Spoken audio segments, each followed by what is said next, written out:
Ang pagnenegosyo daw ay parang sugal. Pwede kang manalo, pwede kang matalo, pwede kang manggulang o pwedeng ikaw naman ang magulangan. Masarap na masakit magnegosyo. Kasi dito, ikaw ang amo. Amo ng sarili mo. Ikaw ang CEO. Ikaw yung bahala sa direksyon kung saan mo dadalhin yung negosyo mo. Ikaw ang pipili ng buhay na gusto mong tahakin.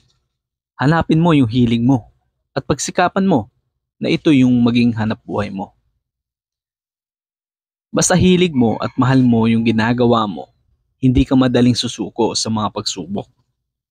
Kapag lagi kang masaya at may pagmamahal sa ginagawa mo, madaling makukuha ang tagumpay. Sa pagnenegosyo, ang bawat pagsisikap mo ay tatapatan ng karampatang halaga. Dito papasok yung kasabihang, kung ano ang itinanim, yun din ang aanihin. Walang limitasyon ang pwede mong kitain. Basta masipag ka lang at maabilidad. Ang pagtatayo ng negosyo ay hindi nakasanayan ng karamihan. Sa tuwing magsisimula ka ng isang negosyo, ipagsasapalaran mo ang iyong pera, ang iyong pangalan, at ang iyong mga pangarap. Kung mabigo ka man, isipin mo na lang na kasama talaga yan sa pagsisimula. Ito yung lamang ng mga nagsisimula ng mas maaga sa industriyang ito. Makailang beses ka mang magkamali, ang lahat ng yun ay magiging aral para ikaw ay mahasa. Kapag nagawa mo naman ito ng tama, tiyak na maganda ang magiging kapalit nito dahil mas pinili mo maging kakaiba. Sa iyong pagsisimula, mali yung perception na habang malaki yung kapital na inilagak mo sa negosyo, mas malaki rin ang balik ng kita. Sa katunayan, may mga negosyo nagsimula rin sa maliliit na puhunan pero umuunlad talaga.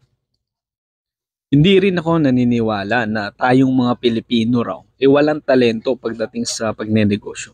Hindi raw gaya ng mga singkit. Karamihan daw kasi sa ating mga Pilipino, pagka nagnenegosyo, nalulugi lang. Kung ikaw ay nagnanais na magtayo ng maliit na negosyo, halimbawa na lang yung sari-sari store, katulad sa amin, iwasan mong kuhanin lahat ng malaking porsyento ng puhunan mo sa utang. Lalo na at malaki yung interest na babayaran mo. Sa paninda naman, bumili ka ng mga fast-moving na items. Iwasan mo yung mga slow-moving na mga paninda.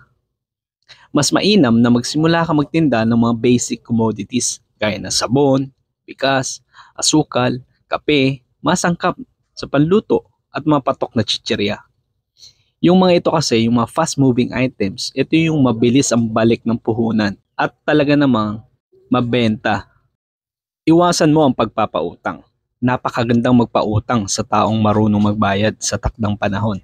Pero kung kalahati ng kinita mo ay inutang, nangangahulugan na mas malaking pera ang kailangan mo para sa dagdag puhunan.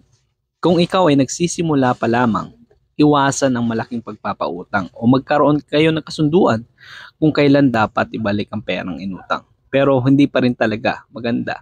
Kaya dito sa tindahan ko, mas gusto kong cash basis lahat ng mga transaksyon.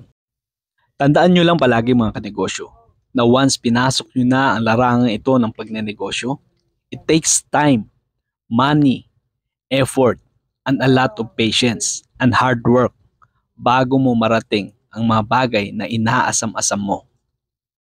Dahil sa pagnenegosyo, kung gusto mong palakihin ang level ng negosyo mo or ng income mo, kailangan palakihin mo rin ang level ng knowledge mo.